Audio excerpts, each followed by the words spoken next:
얼마 전 마음을 울리는 글귀를 보고 사연을 보내기로 작정한 50대 후반의 가장입니다. 우연히 지나다 보게 된 그 글귀는 아이는 매일 부모를 용서하고 있다 라는 글이었습니다. 그 글귀를 보는데 제 어린 시절이 떠오르며 마음이 혼란스럽더라고요. 저는 과연 제 부모라는 사람들을 용서하고 살고 있나 싶기도 하고 제 아이들에게 용서받을 자격이 있나 싶은 마음이 들었거든요. 제 딴에는 받아보지 못한 부모의 사랑을 흉내내가며 해본다고 하긴 하는데 아이들이 행복해하는 모습을 볼 때마다 알 수 없는 허탈감이 들고는 했거든요. 나를 낳은 부모는 왜 나를 버렸을까?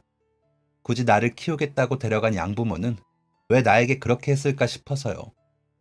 무슨 말인가 싶으실 테지만 저에게 일어난 일들에 대해 이야기해보려고 합니다. 제가 기억하는 제 어린 시절의 첫 기억은 싸우는 부모님의 모습이었습니다. 결코 유쾌하지 못한 기억이죠. 아버지는 매일 소리치셨고 어머니는 우셨으니까요. 한참을 두 분이 그렇게 싸우다 화살은 저에게 날아왔습니다. 너무 무서워 구석에 쪼그리고 앉아 소리도 못 내고 우는 제가 왜 그리 미우셨을까요? 에휴, 재수없는 놈. 저 눈 좀 봐. 소름 끼쳐. 라는 비난 섞인 말을 하시는 아버지와 저를 노려보며 너만 아니었으면 이라며 원망 섞인 말을 하시는 어머니를 감당하며 저는 마음의 상처를 키우게 되었죠. 그러다 6살의 나이에 저는 고아원에 들어가게 되었습니다. 고아원에 들어갈 때 저를 거들떠도 안 보는 아버지의 뒷모습과 귀찮은 혹을 떼어내 속이 후련하다는 듯 미소를 보이던 어머니의 얼굴을 보면서도 저는 아무 생각이 없었습니다. 그저 막연히 올 것이 왔다는 기분이었죠. 그래서 돌아서는 부모님을 보고 울지도 매달리지도 않았습니다. 나중에 수능이라는 말을 알게 되었을 때 알겠더라고요. 그때 제 기분이 수능이었다는 것을 말이죠. 저는 그렇게 시작한 고아원 생활도 잘 버텨냈습니다. 그나마 다행인 건 정말 좋으신 원장님 부부를 만나 지낼 수 있었던 거죠. 고아원 형제들도 서로 큰 분쟁 없이 잘 지냈고요.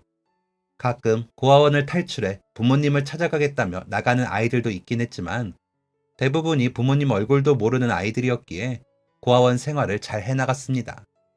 텃밭에서 같이 먹을 푸성귀나 채소를 얻고 가끔 오시는 스님들이 들려주시는 이야기들을 들으며 언젠가 고난을 지나 연꽃을 피우듯 제 삶도 피어날 것이라는 기대를 가지며 지냈으니까요. 학교에 다니면서도 별 문제 없이 다녔습니다. 물론 고아라는 딱지는 주변의 친구들을 만들기에 어려운 환경에 놓이기는 했지만 저는 개의치 않았습니다.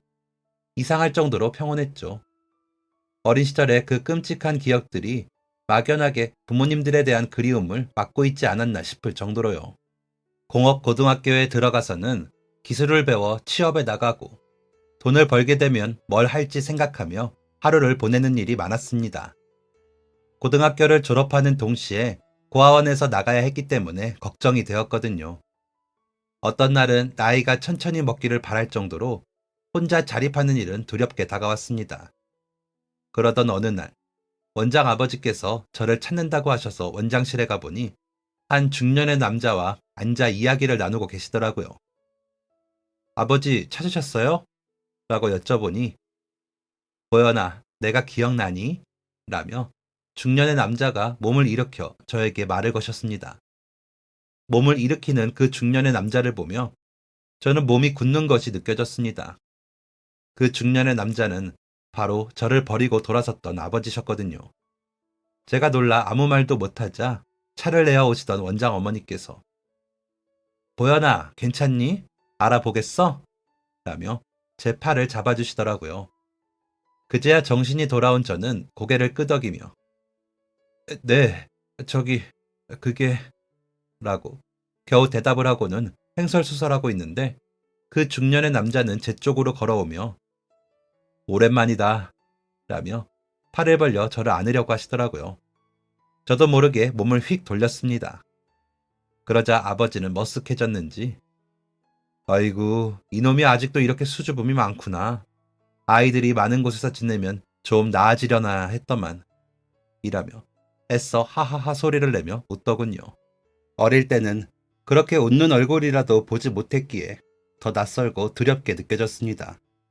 그런 저에게 원장 아버지께서는 아버지께서 너와 함께 지내고 싶으시다는데 어떠니? 내 생각에는 주말마다 가서 지내보고 좀 익숙해지면 가는 게 어떤가 싶은데 라며 제 의견을 물으셨습니다. 그러자 아버지는 어이구 호적에 버젓이 제 아들이라고 되어 있는데 뭘 그렇게 적응 기간까지 거쳐야 합니까? 애 엄마가 아이 기르는 걸 너무 힘들어해 어쩔 수 없이 맡긴 건데 이제라도 같이 살아야지요 라며 또 어색하게 하하하 하고 웃으셨습니다. 그런 아버지를 보며 갑자기 궁금하더라고요. 왜 갑자기 저를 데리러 오셨는지 말이죠. 그래서 그런데 왜 지금 오셨어요? 라고 묻는데 순간적으로 어릴 때 보았던 무서운 얼굴을 드러낸 아버지는 지금이라도 같이 살아보자는 거지 라고 하시더라고요. 그 얼굴을 보고 나니 무서워진 저는 더 이상 아무 말도 못하고 그저 고개만 끄덕이다 원장실을 나와야 했습니다. 그리고는 돌아오는 주말부터 아버지가 적어준 주소로 가기로 했죠. 원장님 부부는 일단 한 달만 주말에 다녀보고 가서 지낼만 하면 아예 가는 거로 하자. 아버지가 엄하신 것 같기는 한데 그래도 데리러 오셨다는 게 의미가 있잖니 라고 하시더라고요. 저는 그제야 마음의 희망을 품기 시작했습니다. 이제는 집다운 집에서 살 수 있다는 희망을요.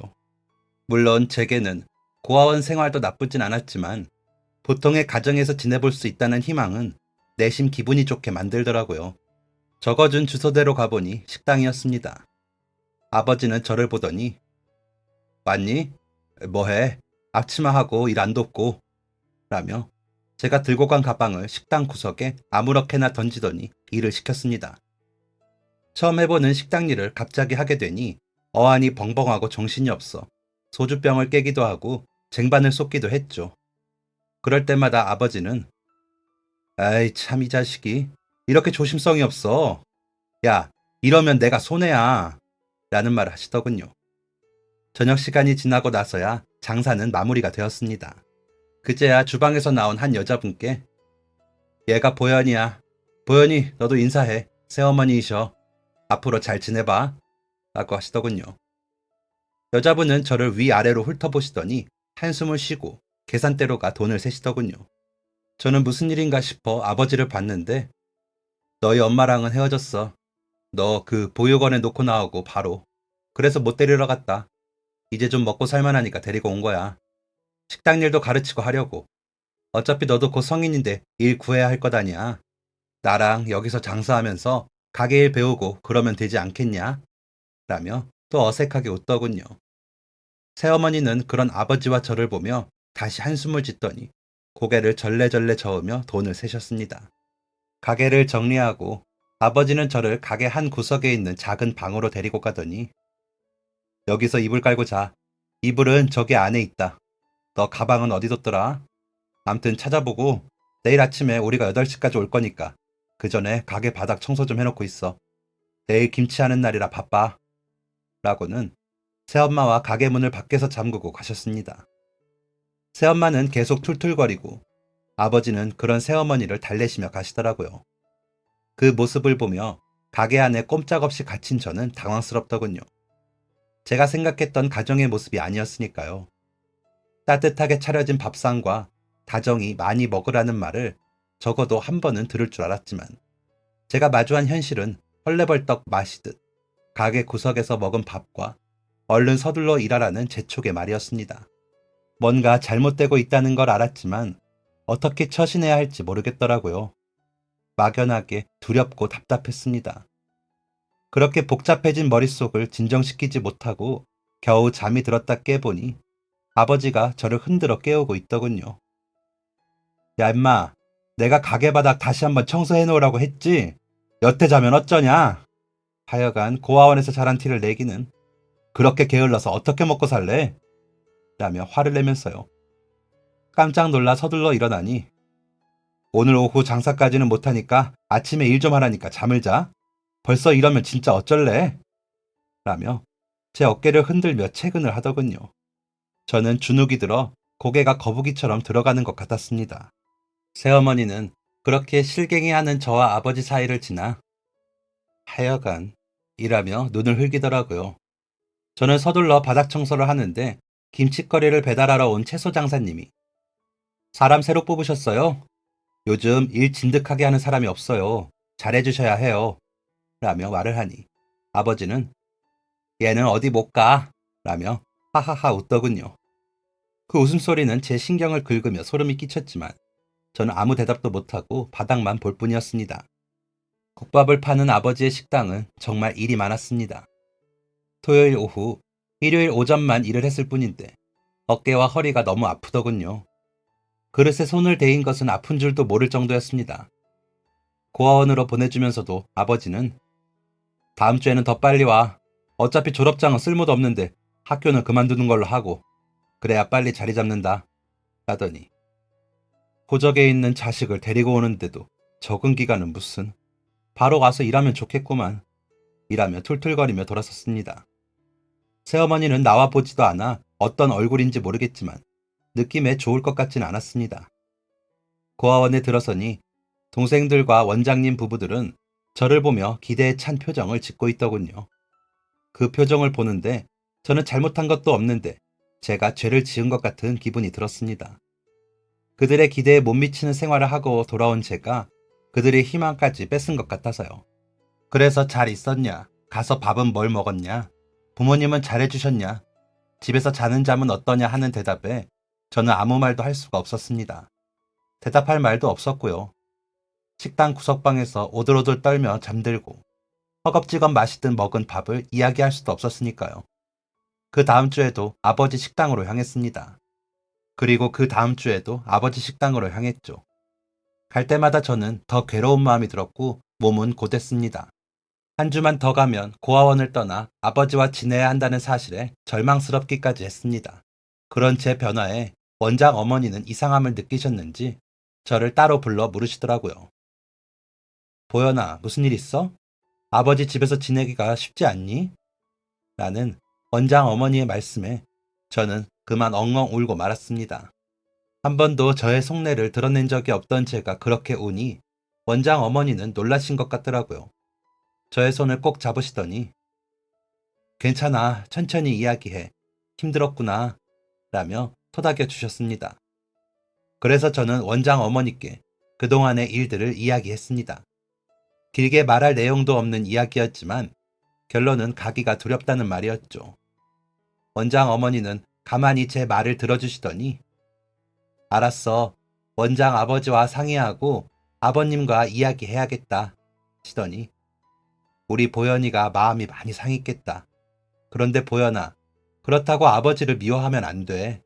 아버님도 사시는 과정이 녹록지 않기 때문에 그러신 걸 거야. 보현이를 사랑하고 아끼는 마음은 분명 가지고 계실 거야. 라며 위로를 해주셨습니다. 저는 원장 어머니의 그 말을 믿기로 했습니다. 아니, 믿고 싶었습니다. 저를 태어나게 한 사람이니 당연히 저를 사랑할 거라고요.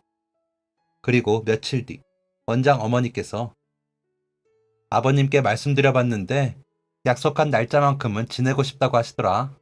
그 이후의 일들은 나중에 이야기하자고 하시네. 어떻게 가볼래? 라고 물으시기에 저는 고개를 끄덕였습니다. 정말 마지막으로 확인해보고 싶었거든요. 아버지가 정말 저를 사랑하는 마음이 조금이라도 있는지요. 하지만 토요일이 되어 아버지 가게로 가는 발걸음은 무거웠습니다. 도착해보니 아버지는 마치 아무 일도 없었다는 듯이 고개짓을 하며 일을 시키더군요. 저는 또 묵묵히 일을 했고요. 일을 다 마치고 아버지는 다른 날과 달리 소주병과 잔을 가지고 자리를 잡고 앉더니 벌컥벌컥 마시기 시작했습니다. 그렇게 몇 잔의 술을 마시더니 내가 너한테 그렇게 잘못했냐? 야, 어디서 누가 낳은지도 모르는 자식 거두어 키워줬으면 그 정도는 일해줄 수 있는 거 아니야? 그래도 내가 너 6살까지는 키워줬잖아. 그러면 너는 나한테 그 정도는 해야지. 라며 정신 나간 사람처럼 소리를 지르는데 정신이 없더군요. 그 와중에 거두어 키워준이라는 말에 놀라 아버지를 바라만 볼 뿐이었습니다. 그런 제 얼굴을 보고 피식하며 비웃은 아버지는 왜? 너 주워온 거 몰랐어? 호적상으로 너네 엄마라는 여자가 청소일하던 병원에서 덜컥 받아온 게 너잖아. 라며 삿대질까지 하더군요. 그때 제 얼굴을 제가 볼 수는 없었지만 절망감으로 얼굴이 일그러지는 게 느껴졌습니다. 그런 제게 새어머니라는 사람은 나는 처음부터 반대했어요. 친자식도 아닌데 호적에 올랐다고 데리고 오는 것도 너무 찝찝하니까. 그래도 아버지라고 찾으면 좋아할 줄 알았더니 어떻게 다른 사람들한테 그렇게 해요? 누가 보면 우리가 무슨 노예 부리듯이 한 줄 알겠어? 저 사람도 마음에 상처받았죠. 라며 저를 비난했습니다. 저는 어떻게 해야 할 줄 몰라 어버버 하다가 고개를 숙이며 죄송합니다. 죄송합니다. 하며 사과를 했습니다. 그때 저는 어디론가 사라져버리고 싶고 제가 존재하는 자체가 죄를 지은 것 같더라고요. 그래서 그냥 무조건 사과를 했습니다. 그런 저를 보던 아버지는 모자란 자식, 이제 이 길로 너랑 나랑은 끝이다. 무슨 일 있어도 나타나지 마. 내가 너 버린 거 아니다. 너가 나를 욕먹이고 나를 해친 거지. 오늘까지는 재워줄 테니까 내일 날 박는 대로 너 살던 대로 꺼져. 재수없는 놈. 이라며 어릴 적에 저를 보던 그 눈빛으로 저를 봤습니다. 그 눈빛의 이유를 그제야 알게 된 저는 너무 두렵고 무서웠습니다. 정말로 제가 세상에 홀로 뚝 떨어져 버림받게 된 것 같은 느낌에 온몸이 덜덜 떨렸습니다. 아침이 밝을 때까지 덜덜 떨며 쪼그려 앉아있던 저는 가방을 가지고 일어나 아버지 가게 밖으로 나왔습니다. 밖에서 가게 문을 잠근 탓에 주방 쪽 뒷문으로 나와 담을 넘어 겨우 빠져나와 정신없이 걷다 보니 어느새 고아원 근처더라고요. 다리도 아프고 마음도 아파 그 자리에 주저앉아 엉엉 울었습니다. 한참을 울다 보니 해가 지는 하늘에 걸린 노을이 눈에 들더군요. 그 노을색이 너무 예뻐 울음을 멈추고 멍하니 보고 있다가 일어나 옷을 탁탁 털고 다시 걸어 고아원에 도착했습니다. 꼬질꼬질하게 돌아온 저를 보고 원장님 부부는 아무 말도 없이 안아주셨습니다. 아마도 아버지라는 사람이 전화를 했을 거라고 짐작만 할 뿐입니다. 원장님 부부께서 아무 말씀이 없으셨거든요. 그렇게 저는 다시 고아원에서 지내게 되었습니다. 그저 전처럼 얼른 취업해 돈을 벌면 뭘 하지? 라는 생각을 주로 하면서요. 그리고 한 가지 생각이 더 늘었죠. 어머니를 찾아 제가 태어났다는 병원과 저를 낳았다는 사람에 대해 물어보겠다는 생각이요. 그래서 얼른 어른이 되고 싶었습니다. 그저 막연한 생각이었죠. 그렇게 또 시간은 흘러 저는 고등학교 졸업을 앞두고 기숙사가 있는 공장에 취직을 하게 되었습니다.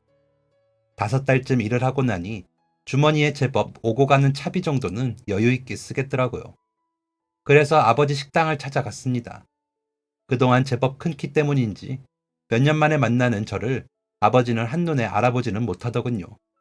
제가 저 보현입니다 라고 하고서야 보더라고요. 제 이름을 듣고는 눈을 흘기며 뭐 타러 왔냐? 왜? 돈 좀 달라고? 어림없다 라며 틱틱거리는 아버지에게 혹시 어머니랑 연락할 수 있는 방법이 있을까요? 저를 데리고 오셨다고 하니 저를 낳으신 분에 대해 혹시나 아실까 해서요. 라고 최대한 정중히 말을 했습니다. 내가 그놈의 여편네를 어떻게 알아? 어디 총각이랑 결혼했다는 얘기까진 들었다. 찾는다고 해도 너랑 안 만나줄걸? 막상 애 키우고 싶다고 너 데려와서 얼마나 후회했는데 라며 비웃더라고요. 그런 아버지를 보니 괜히 반항심이 치밀어 올라 아버지랑 사느라고 그랬을 수도 있죠. 어찌됐건 호적상 아들이니 찾아볼 수 있는 만큼 찾아보겠습니다. 라며 돌아서는데 너 취직했겠다? 월급 받은 거 좀 모았냐? 와서 그런 걸 물으려거든 돈이라도 좀 가지고 와서 부탁을 해야지. 하여간 버림받는 것들은 다 이유가 있어요. 다 날로 먹으려니 그런 팔자로 사는 거지. 라며 혀를 차더라고요. 그런 비난을 받으면서도 더 이상 어떤 말도 못하고 식당을 나섰습니다. 그리고는 어머니라는 사람을 찾으려 백방으로 알아보았습니다. 그러다 공장에 저를 찾는 전화가 왔다고 해 받아보니 보현이니? 나야, 엄마 라고 하더군요. 네, 안녕하세요 라고 답을 했는데 너희 아버지가 연락 왔더라. 너가 찾는다고. 다 들었다며 왜 나를 찾니? 나는 새 출발해서 살고 있는데 너가 그러고 다니다 우리 집에서 알게 되면 어쩌려고 그래. 난 자식도 낳았단 말이야. 라며 좀 화가 난 목소리더라고요. 여쭙고 싶은 게 있어서요. 저를 낳으신 분과는 어떻게 아시나 해서요. 라고 물었습니다. 그러자 기가 막히다는 듯이 예, 내가 그걸 알면 그 여자한테 너를 데려다 줬겠지. 고아원에 데려다 줬겠니? 나도 병원에서 오고 가다 처음 본 여자였어. 청소하다 보니 아무도 안 오고 맨날 애만 보고 울기에 무슨 일인가 물어봤더니 애 아빠는 어디로 갔는 줄도 모르고 집에서는 애 낳은 줄도 모르는데 너를 데리고 어떻게 사냐며 울더라. 그때 나는 애가 안 생겨서 업둥이 들이면 샘나서 애가 생긴다는 말이 생각나. 너를 내가 맡아주마 한 거야. 너 3살 될 때까지만 맡아주면 자기가 자리 잡고 데리러 온다더니 오지도 않고 전화번호도 없는 번호더라. 그때 어떤 무당이 너를 호적에 올려야 애가 생긴다고 해서 올리고서 너희 아버지랑 매일 싸우기만 해서 진짜 나 고생 많이 했다. 거기가 새생명 산부인과니까 한번 가보던가. 가서 너 생일 맞춰서 입원했던 산모 중에 20대 초반의 여자로 찾아봐. 혹시 아니? 기록이 있을지. 뭐 이 정도야. 어떻게 도움 좀 됐니? 너희 아버지가 그러던데 이야기해주면 돈 좀 붙여줄 거라고. 얼마나 붙여줄 건데? 너희 아버지한테는 얼마나 줬어? 라는데 한 번도 그립지도 않던 그 어머니라는 사람에 대해 경멸만이 치밀어 오르더라고요. 그래서 얼마나 보내드리면 되겠습니까? 이렇게 정도 없으시면서 저를 왜 데리고 가셨어요? 라고 물었습니다. 그러자 돌아온 대답은 그러게 나도 너무 후회한다 였습니다. 할 말이 없더군요. 그래서 50만 원 정도는 보내드릴 테니 계좌 불러주세요. 그리고 다시는 안 찾을 테니 걱정 마시고요. 그러니 어머니도 저 찾지 마세요. 라고는 불러주는 계좌 번호를 받아줬고 전화를 끊었습니다. 그리고 다음날 점심시간에 나가 은행에 가 돈을 붙였습니다. 그리고는 토요일 오전 근무만 하고는 제가 태어났다는 그 병원으로 향했습니다. 로비에 가 제 사정을 이야기하고 혹시 그때의 기록을 찾아봐 줄 수 있는지 물었더니 그분 자녀라는 증거도 없는데 그걸 어떻게 찾아드려요? 사정은 안타깝지만 저희가 그랬다가는 진짜 큰일 나요. 경찰부터 찾아가 보시고 경찰서 찾아준다고 하면 같이 오세요. 라며 저를 내쫓더군요. 부품 공장에서 일을 하느라 꾀죄죄해 보이는 탓인지 경계의 눈빛을 보내면서요. 허탈한 마음에 기숙사로 돌아오는데 기숙사 사무실에서 아버지라는 분이 전화하라고 연락이 3번이나 왔어요. 라고 하시기에 메모를 보고 공중전화로 가 전화를 했습니다. 네, 박씨국밥입니다. 라는 아버지의 목소리를 듣는데 온몸에 기운이 빠지는 것 같더라고요. 그래서 겨우 저예요, 보현이. 라고 하자. 아, 너희 엄마한테 50만 원이나 보냈다며? 내가 찾아주었으니 나한테도 보내야지. 왜 너희 엄마한테만 보내냐? 괘씸한 놈. 그래도 내가 먼저 찾아가 주었는데. 하여간 너 영장 나왔더라. 군대 가야겠네. 라고 하더군요. 그 말을 듣는데 차라리 잘 됐다 싶더라고요. 네, 며칠 뒤에 퇴근하고 가지러 갈게요. 라고 했더니 그래, 올 때 너 도장 좀 있으면 가지고 와라. 알았지? 라고 하기에 알겠다고 했습니다. 그리고 며칠 뒤에 아버지 식당으로 찾아갔더니 웬일로 저를 반기더군요. 그래서 돈 좀 달라고 저러나 싶어 씁쓸해하고 있는데 무슨 서류를 몇 장 내밀더군요. 보니 무슨 보증 이런 글이 보여. 이게 뭐예요? 라고 물으니 나는 다른 거 안 바란다. 이 서류들에만 사인 좀 해. 식당이 잘 돼서 좀 넓혀야 되는데 돈이 조금 부족해. 그래서 돈을 좀 빌려 쓰려는데 보증인이 필요하다더라. 그래서 도장만 필요해. 우리야 이 식당 넘어가면 큰일이니 믿고 찍어. 너희 엄마처럼 돈 달라는 것도 아니고 어떠냐? 너 군대 가 있는 동안 다 갚아놓을 테니까 걱정 말고 라고 하더라고요. 얼른 그 자리를 벗어나고 싶기도 하고 더 이상 마주할 일이 없다는 생각에 도장을 찍어주었습니다. 돈이 드는 것도 아니고 빌려 쓴 돈을 못 갚으면 아버지가 알아서 할 일이라고 생각했으니까요. 그러고서 저는 군대에 갔습니다. 고아원에서 자라 가지 않아도 되는데 무슨 이유에선지 아버지 집으로 영장이 나왔고 저는 속도 시끄럽고 하던 차에 차라리 잘 됐다며 군대로 가버렸습니다. 저는 지금도 그 선택에 후회는 없습니다. 군대라는 곳에 간 것은 정말 잘했다고 생각합니다. 물론 고되고 힘들었지만 어디에서도 느껴보지 못한 단단한 소속감을 가져보기도 했고 절대 배신하지 않는 동기라는 존재도 생겼거든요. 물론 같은 고아원의 형들이나 동생들에게도 소속감을 가져보기는 했지만 군대에서의 소속감은 더 단단하고 사회적 지위처럼 느껴졌다고 할까요? 그래서 좋았습니다. 부모님께서 면회를 오는 동기들이나 선임, 후임을 보면 부럽기는 했지만 그럼에도 그들과 껴서 있는 것이 좋았습니다. 잘하면 잘하는 대로 인정받고 보상받는 것도 좋았고요. 그래서 운동도 열심히 하고 몸도 열심히 만들었죠. 휴가도 되도록 나가지 않았습니다. 그러다 보니 마지막 말년 휴가 때 휴가가 엄청 길게 되더군요. 그 시간을 이용해 제가 지낼 곳과 일할 곳을 찾아야겠다는 나름의 계획도 세워놓았습니다. 전에 일하던 공장과 비슷한 공장에 취업을 하고 근처에 작은 방을 구해 혼자 지내고 싶었습니다. 아무래도 기숙사에서 지내면 여럿이 지내다 보니 운동하기도 불편하고 마음대로 TV도 못 보니까요. 그래서 말년 휴가를 나와 먼저 지낼 곳을 구하고 제대 날짜에 맞춰 들어갈 수 있도록 했습니다. 반지하 방이었지만 주방도 있고 단독 화장실도 마당 끝에 있는 집이었습니다. 그러고는 여기저기 이력서를 내고 연락을 기다렸습니다. 제대 예정일과 휴가 마치는 날짜를 적어놓고는 제가 약속된 날짜에 전화를 다시 해보는 것이었죠. 두 군데서 면접을 보고 싶다고 하더군요. 그래서 준비하라는 서류를 준비해 갔더니 바로 제대하는 대로 일을 할 수 있는 것처럼 두 군데 모두 긍정적으로 말씀을 하시더라고요. 제대 후에 다시 찾아뵙기로 하고 저는 부대로 돌아갔습니다. 그때 제 통장에는 방 보증금, 한 달치 음식값만 겨우 남았습니다. 마지막 휴가 때도 아끼고 아끼며 여인숙에 묵고 김밥이나 먹으며 지냈거든요. 안 그러면 제대 후에 생활이 너무 어려울 것 같더라고요. 그래도 희망이 있었습니다.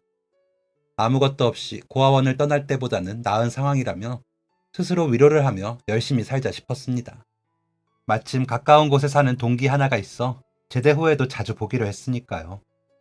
제대를 하고 돌아오는 차도 함께 타고 왔습니다. 저는 미리 계약을 한 집으로 가 나머지 보증금을 치르고 집에 들어갔죠. 아무것도 없이 제대할 때 챙긴 가방만 덜렁 가지고 들어갔지만 어찌나 잠이 쏟아지던지 다음날 아침까지 잤던 것 같습니다. 아침에 일어나 연락하기로 한 회사에 연락을 해보기 전까지 저는 부푼 마음을 진정하지 못하고 콧노래까지 흥얼거렸습니다. 가볍게 라면으로 아침을 때우고 공중전화를 찾아 전화를 했습니다. 그러자 박보현 씨, 신용 불량자이시던데 어떻게 된 걸까요? 이런 상황이면 취업이 힘드세요. 안타깝지만 저희 회사와는 인연이 아닌 것 같습니다. 라는 겁니다. 이게 무슨 소리인가 싶어 다른 회사에도 연락해봤지만 역시나 첫 번째 회사와 같은 대답만 돌아올 뿐이었습니다. 어이가 없어하며 정신이 쏙 빠지던 찰나에 아버지의 보증이 생각났습니다. 그래서 바로 아버지 식당을 찾아갔습니다. 여전히 장사는 잘 되고 있었고 말처럼 식당을 확장했더군요. 제가 식당에 들어서는 것을 보더니 손을 휘저으며 나가라는 표시를 하는 아버지에게 돈 안 갚으셨어요? 제가 신용 불량이라는데 이게 무슨 소리예요? 라고 소리를 치자 나가! 어디서 행패야? 아니 돈이 없어서 못 갚은 걸 어떻게 해? 전에도 말했잖아. 내가 그래도 너 6살까지 먹이고 입히고 키웠으면 그 정도는 너가 알아서 해야지. 막상 가게 넓혔더니 드는 돈이 몇 배야. 나는 못 갚아. 불편하면 너가 갚던가. 라며 저를 식당 밖으로 밀어냈습니다. 기가 차고 어이가 없는데 처음부터 작정을 했구나 싶더군요. 그래서 다시 밀고 들어가 어디 은행인지라도 알려줘야 갚던지 말던지 할 것 아니에요. 라고 하자 기다렸다는 듯이 은행에서 날아온 독촉장을 저에게 내밀며 자, 이제 이거 가지고 가서 다시는 오지 마. 아휴, 그냥 속이 시원하다. 내가 너 호적에 올리고 그렇게 재수가 없었는데 이렇게라도 하고 나니까 묵은 체증이 내려가는 것 같다. 가라. 라며 저를 다시 식당 밖으로 밀어내더군요. 저는 휙 돌아 아버지를 밀며 오라고 해도 안 와. 당신이 그러고도 부모야? 다 필요 없어. 나중에 딴소리 말아요. 라며 나왔습니다. 그런 저를 보는 아버지 눈에서 처음 공포라는 것이 느껴졌습니다. 아무래도 제가 전과는 달랐으니까요. 그런 아버지를 보다 보니 나약한 인간의 얕은 수가 안쓰럽고 역겨워 얼른 그 자리를 떠나고 싶어지더군요. 자리를 벗어나 한참을 걷고야 겨우 정신이 차려질 만큼 저는 제정신이 아니었습니다. 저는 정신을 가다듬고 저축은행이라는 곳으로 향했습니다. 돈을 대출을 하고는 이자만 납부하고는 원금을 납부해야 하는 시점부터 단 한 번도 돈을 납입하지 않았더군요. 그래서 상황을 말씀드리고 일자리를 구해야 저도 돈을 갚는데 지금 제대 바로 하고 취업길도 막혀 저는 어떻게 해야 할지 막막합니다. 라며 울었습니다. 그러자 담당자는 한숨을 쉬더니 저희도 아버님이신 박영동 같은 악덕 채무자는 처음입니다. 아드님 사정은 저희도 안타깝지만 다음 달부터 일정 금액이라도 갚으셔야 저희도 다른 처리를 해드릴 수가 있거든요. 라며 말씀해 주시더라고요. 일단 다음 달부터 가장 적은 금액으로 책정하여 갚겠다는 서류에 사인을 하고 저축은행을 나오면서 저는 눈물만 나더군요. 맨정신으로는 안 될 것 같아 술을 마시고 싶은데 혼자서는 마시기 싫어 동기가 적어준 번호로 전화를 했습니다. 동기는 제 목소리가 심상치 않았는지 술 한잔 하자는 제 말에 이쪽으로 올래? 여기에 기가 막힌 족발집이 있다. 내가 살게. 라고 하더라고요. 그래서 동기가 말해준 쪽으로 가니 정말 엄청 큰 족발집이 있더군요. 들어갔더니 동기가 족발을 썰며 어서 와, 우리 어머니 가게야. 동생이랑 나랑 같이 돕고 있어. 앉아. 내가 기가 막히게 맛있는 부위로 줄게. 라며 웃더군요. 그래서 동기가 말한 자리에 앉았더니 한 여자가 어서 오세요. 우리 오빠 때문에 고생 많이 하셨죠? 오늘은 마음껏 드세요. 라며 이것저것 가지고 오더라고요. 그래서 저는 인사를 하고 주는 대로 앉아 먹었습니다. 원래 족발집이 이런 건지 그때는 몰랐지만 정말 맛있더라고요. 소주도 먼저 내주어 술과 반찬, 족발을 먹고 있는데 한참 지난 후에야 동기가 제 앞에 와 앉더군요. 이제야 손님이 빠졌어. 어이쿠, 벌써 이렇게 마셨어? 왜, 무슨 일인데? 라며 묻는데 다른 때 같았으면 아니야 하고는 말았을 이야기들을 술술 하면서 울고 있더라고요. 정신 차리고 보니 손님이 빠진 가게 안에는 제 목소리만 들리고 있었고요. 그 이야기를 들으신 동기 어머니께서 그래서 일단 한 달에 필요한 돈이 얼만데? 라고 물으시기에 방 월세와 은행에 갚기로 한 돈, 제 생활비를 합한 금액을 말씀드렸습니다. 여기서 같이 일해. 안 그래도 우리가 믿고 일할 사람이 필요한데 우리 애가 그렇게 좋은 동기 하나 있다고 하대. 와서 일해. 그리고 부모라는 사람들은 이제 잊어. 살아보니 부모라고 다 부모가 아니야. 라며 이야기하시더라고요. 그러시더니 내일 아침 7시까지 와. 술 그만 마시고 내가 해장하게 콩나물국 끓여 놓을 테니까 아침 먹지 말고 와. 아니다. 아예 자고 가. 김성주, 너랑 오늘 여기 가게에서 자라. 잘 됐네. 시간장 불 좀 봐야 하는데. 라며 웃으시더라고요. 말씀은 아무렇지 않게 하셨지만 왜인지 모르게 정이 느껴졌습니다. 곁에서 웃는 동기의 여동생도 마음이 좋아 보였고요. 눈물 콧물 흘리며 울던 저는 어느새 그 가족과 함께 웃고 있더라고요. 정말로 동기와 함께 가게에서 불을 지키며 잠을 자고는 다음 날 아침 일어나 콩나물국으로 해장을 하고 배달 온 족발을 물에 담가 놓고 씻는 일부터 시작했습니다. 누군가의 발을 그렇게 정성스럽게 닦을 일이 있으리라고는 상상도 못했지만 당장에 다급한 저는 못할 일이 없었습니다. 일을 마치고 집으로 돌아가 기절하듯이 잠이 들고 일어나 일을 하러 나가길 반복하는 삶이었습니다. 빚을 갚는 것이 가장 큰 목표였던 저는 점점 납입되는 금액만큼 주는 빚에 감사하는 마음을 가졌습니다. 그렇게 5년을 살고 나니 빚은 어느새 다 사라지고 없더군요. 그러고는 제가 가장 먼저 한 일은 가게 쉬는 날 동기 어머님과 동기 여동생, 동기를 데리고 그 동네에서 가장 좋다는 가든에 가서 고기를 사는 일이었습니다. 진짜 더 좋은 음식을 사드리고 싶었는데 제가 아는 가장 비싼 음식이 그곳이라 거기로 모시고 갔죠. 빚을 갚는 5년 동안 정말로 저를 가족처럼 동기를 대하듯 해주신 어머니께 감사했고 거리낌 없이 본인들의 비법을 막 알려주시더라고요. 그만큼 믿고 계신다는 생각에 저는 더 열심히 하려고 했고요. 그러다 전통 족발보다 색다른 족발을 찾는 손님들을 위해 소스를 개발하고 메뉴판을 바꾸는 일에도 참여시켜 주시면서 저를 정말 일원으로 느끼게 해주신 것만 해도 저에게는 너무 감사한 일이었습니다. 너무 감사한데 어떻게 마음을 표현해야 할지 모르겠더라고요. 그렇게 모시고 간 가든에서도 너무 비싸다며 시장에 있는 고깃집이나 가자고 하시는 걸. 진짜 오늘만요.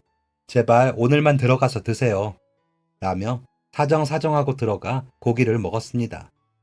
다 먹고 나니 너무 맛있다. 근데 너무 비싸서 어째. 우리 보현이 또 빚지는 거 아니야? 라며 웃으시는 어머님 말끝에 에이, 나는 또 시간 비우라고 하기에 나한테 데이트 신청하는 줄 알고 설레었잖아. 참나. 그렇게 티를 냈으면 아는 체라도 하지. 나 아무래도 다른 데 시집가야 할까봐. 라고 하는 동기의 여동생의 말에 저는 얼굴이 벌개지고 말았습니다. 그러자 동기가 그래, 보현이 애가 다 좋은데 눈치가 없더라. 없는 척 하는 건가? 아니다. 설미, 너가 너무 못생겼어. 그래서 그런 거야. 라며 크크 웃더라고요. 저는 서둘러 아니, 그런 게 아니고 나는 그런 건 줄 모르고 아니, 정말이야? 라며 손사래를 쳤습니다.